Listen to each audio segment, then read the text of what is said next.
அனைவருக்கும் வணக்கம். கும்பராசனையர்களுக்கு ஒரே நாளில் உங்களுடைய வாழ்க்கை மாறக்கூடிய ஒரு தருணமாக இந்த மகா சிவராத்திரி அமைகிறது. இந்த மகா சிவராத்திரியான இன்று கும்பராசியில் பிறந்த நீங்கள் சிவபெருமானை இவ்வாறு வழிபடுங்கள். இவ்வாறு வழிபடுவதன் மூலமாக எண்ணற்ற நன்மைகள் உங்களுடைய வாழ்வில் ஏற்படும். அந்த வகையில கும்பராசனையர்களான உங்களுக்கு இந்த மகா சிவராத்திரி நிகழக்கூடிய தருணங்கள்ல என்ன மாதிரியான நன்மைகள் எல்லாம் ஏற்பட இருக்கு, கிரகநிலைகளின் ரீதியாக அமையிருக்கும், சாதகங்கள் என்ன, பாதகங்கள் என்ன, மேலும் என்ன மாதிரியான முன்னேற்றங்கள் எல்லாம் உங்களுடைய வாழ்வில் ஏற்பட இருக்கு என்பது குறித்தான முழுமையான பதிவு தான் இந்த வீடியோல நம்ம விரிவா பார்க்க போகிறோம். அந்த வகையில புண்ணியம் தரும் சிவராத்திரியாக இந்த மகா சிவராத்திரி கும்பராசனையர்களான உங்களுக்கு அமைய இருக்கு. தருணங்கள்ல இந்த மகா சிவராத்திரியை பொறுத்த வரைக்கும் சிவபெருமானுக்குரிய முக்கிய விரத வழிபாடுகளில் ஒன்றாக மகா சிவராத்திரி அமைகிறதுங்க. இந்த மகா சிவராத்திரியில் சிவனை வழிபட்டால் பலவிதமான துன்பங்களிலிருந்தும் விடுபடலாம் என்பது நம்பிக்கை.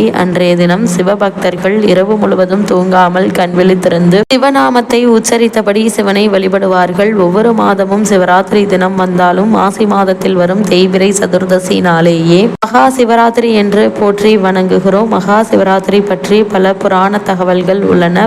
அந்த வகையில் முதலாவதாக பிரளய காலத்தின் போது பிரம்மன் அவரால் படைக்கப்பட்ட அனைத்து ஜீவராசிகளும் அழிந்துவிட்டன. இதையடுத்து அன்றைய இரவு பொழுதில் பார்வதி தேவி சிவபெருமானை நினைத்து பூஜை செய்தார். 4 ஜாமங்களிலும் இரவு முழுவதும் ஆகம விதிப்படி அர்ச்சனை செய்தார். அம்பிகை இவ்வாறு சூரிய அஸ்தமன நேரம் மற்றும் மறுநாள் சூரிய உதயம் வரை பூஜை செய்த காலமே மகா சிவராத்திரி என்று அழைக்கப்படுகிறது. இந்த பூஜையின் முடிவில் பார்வதிக்கு சிவபெருமான் காட்சி கொடுத்தார். அவரிடம் சிவராத்திரி அன்று சூரியன் மறைந்தது முதல் மறுநாள் காலை சூரியன் உதயமாகும் வரை தங்களை பூஜை செய்பவர்கள் யாராக இருந்தாலும் அவர்களுக்கு எல்லா விதமான பாக்கியங்களையும் தந்து முடிவில் மோட்சத்தையும் அளிக்க வேண்டும் என்று பார்வதி தேவி வேண்டினார். சிவபெருமானும் அப்படியே ஆகட்டும் என்று அருள் புரிந்தார். ஒரு சமயம் மகாவிஷ்ணுவுக்கும் பிரம்மனுக்கும் இருவரில் யார் பெரியவர் என்ற போட்டி ஏற்பட்ட போது சிவபெருமான் அடிமுடி காண முடியாத ஜோதி பிளம்பாக உயர்ந்து நின்றார். அதில் ஈசனின் முடியையோ அல்லது அடியையோ காண்பவர்களே பெரியவர் என்று சொல்லப்பட்டது. இதையடுத்து பிரம்மதேவன் அன்னப்பறவை உருவம் கொண்டு முடியை தேடியும் மகாவிஷ்ணுவாக உருவம் கொண்டு பாதாளத்தை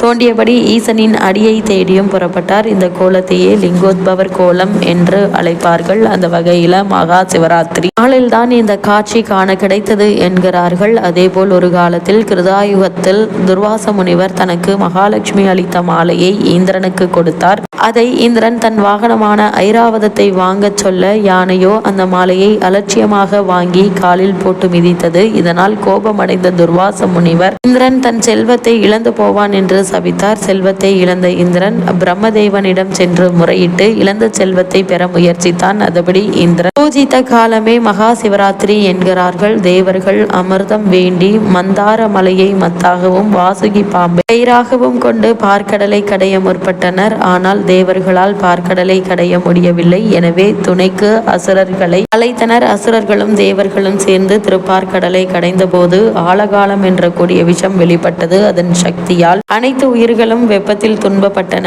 இதை கண்டு பார்வதி தேவி பரமேஸ்வரனிடம் முறையிட்டார். உடனே பரமேஸ்வரன் அந்த ஆழகால விஷத்தை எடுத்துக்கொண்டார். இதனால் மயங்கி சரிவது போல் இருந்த நீலகண்டரை கண்ட தேவர்கள் பயந்து சுவாமி தாங்கள் கண் விழித்து எங்களை காக்க வேண்டும் என்று பிரார்த்தனை செய்தனர். இவ்வாறு தேவர்கள் சிவபெருமானை பூஜித்த காலமே மகா சிவராத்திரி என்று அழைக்கப்படுகிறது. அதேபோல் முன்பொரு காலத்தில் ஒரு சமயம் வேடன் ஒருவன் காட்டில் வேட்டையாடி தன் குடும்பத்தை காப்பாற்றி வந்தான். ஒரு முறை காட்டில் வேட்டையாட சென்ற போது வேடனுக்கு எதுவும் கிடைக்கவில்லை. எனவே விலங்குகளை தேடி நீண்ட தூரம் காட்டிற்குள் சென்றான். அவ்வேளையில் வேடனை தாக்க ஒரு புலி பாய்ந்து வந்தது. இதனால் பதறி போன வேடன் அருகில் இருந்த மரத்தின் மேல் ஏறி அமர்ந்தான். இரவு முழுவதும் புலி அந்த மரத்தை சுற்றி வந்தது. வேடன் எதுவும் சாப்பிடாமல் இரவு முழுவதும் அந்த மரத்தின் கிளைகளை பற்றியபடியே இருந்தான். மறுநாள் பொழுது விடிந்ததும் வேடன் வீடு திரும்பினான். பல ஆண்டுகள் வாழ்ந்த அந்த வேடன் வயது முதிர்ச்சியால் இறந்தான். அந்த வேடனின் ஆன்மா யமலோகம் சென்றது. பல மிருகங்களை வேட்டையாடிய வேடனின் பாவ கணக்கில் எதுவும் இல்லை என்று சித்திரகுப்தன் சொன்னது யமதர்மனுக்கு அதிர்ச்சியும் ஆச்சரியத்தையும் அளித்தது. வேடன் செய்த புண்ணியம் என்ன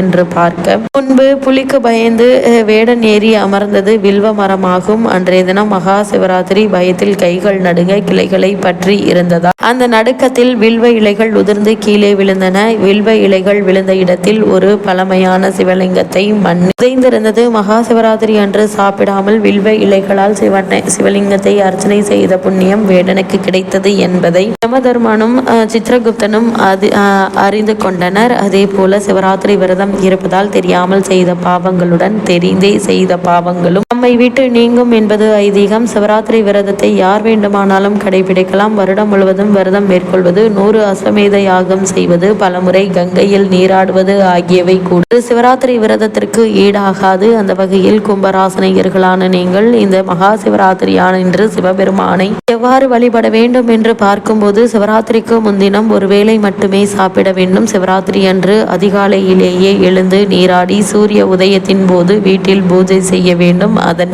சிவன் கோவிலுக்கு சென்று முறைப்படி தரிசனம் செய்ய வேண்டும். 4 கால பூஜையிலும் கலந்து கொண்டு சிவபெருமானுக்கு நடைபெறும் அபிஷேகம் அலங்காரங்களை கண்டுகளிக்க வேண்டும். அப்போது இறைவனின் திருநாமத்தை தவிர வேறு எதையும் உச்சரிக்க கூடாது. இரவு முழுவதும் கண் விழித்திருக்க வேண்டும். ஆலயத்திற்கு சென்றுதான் கண் விழித்திருக்க வேண்டும் என்று கிடையாது. வீட்டிலும் கூட மகா சிவராத்திரி அன்று 4 ஜாமங்களிலும் முறைப்படி பூஜை செய்து ஈசனுக்கு வில்வத்தால் அர்ச்சனை செய்வது உரிய பலனை தரும். மகா சிவராத்திரி விரதம் இருப்பவர்கள் 5 எழுத்து மந்திரமான சிவாய நம என்ற சொல்லை 108 முறை அல்லது 1008 முறை உச்சரித்து பூஜிக்க வேண்டும். 4 ஜாம பூஜைகளும் முடிந்த பிறகு மறுநாள் காலையில் நீராடி இறைவனுக்கு படைத்த நைவேத்தியங்களை தானம் அளித்தும் விரதம் இருப்பவர்கள் உண்டும் விரதத்தை முடிக்க வேண்டும். தொடர்ச்சியாக 24 வருடங்கள் சிவராத்திரி விரதம் இருப்பவர்கள் சிவகதி அடைவார்கள் என்பது ஐதீகம். அத்துடன் அவர்களில் 21 தலைமுறைகளும் நற்கதி அடைந்து முக்தி அடைவார்கள். பல புண்ணியங்கள் செய்த பலன் கிடைக்கும் என்கின்றன புராணங்கள். அந்த வகையில் கும்பராசனையர்களான உங்களுக்கு மகா சிவராத்திரியான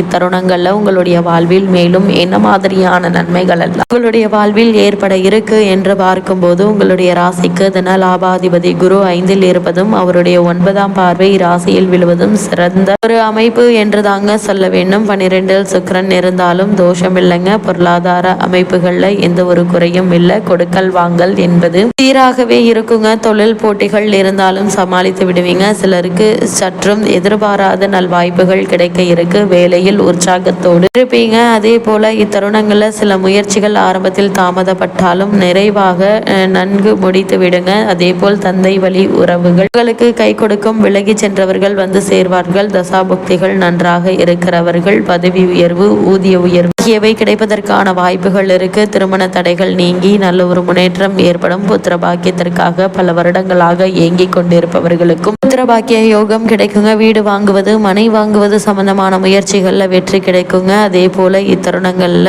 தொழில் மற்றும் வியாபாரத்திலும் நல்ல ஒரு முன்னேற்றத்தை இப்போது நீங்கள் தாராளமாக எதிர்பார்க்கலாம் என்பது கிரகங்களுடைய சஞ்சார நிலைகள் உறுதியளிக்குது. இத்தருணங்கள்ல கிரக நிலைகளின் ரீதியாக கூறப்படும் பரிகாரம் என்ன என்று பார்க்கும்போது, வீட்டிற்கு அருகாமையில் உள்ள சிவன் ஆலயத்திற்கு சென்று வில்வ இலை சாற்றி வழிபடுங்க. எண்ணற்ற நன்மைகள் உங்களுடைய வாழ்வில் நிச்சயம் ஏற்படும்.